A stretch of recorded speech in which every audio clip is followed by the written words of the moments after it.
Brendon here from the hit TV show American Chopper. I'm here to talk about the Wright CNC plasma tables. So with the Wright CNC plasma table, it's an affordable way to get into CNC automation.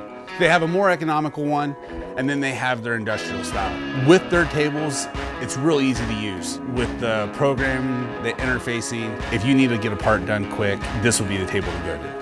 The benefits from this table are super user-friendly, they're affordable, especially if you want to jump into something without spending a lot of money. These guys are the way to go. When you import your drawings with the DXFs, it's able to convert to cut pass real quick and then get it transferred over to their software that you're able to automate your plasma tip and start cutting parts. Throughout my day building the gas tanks and fenders for these custom bikes that I do, the Wright CNC plasma table is the only way to go.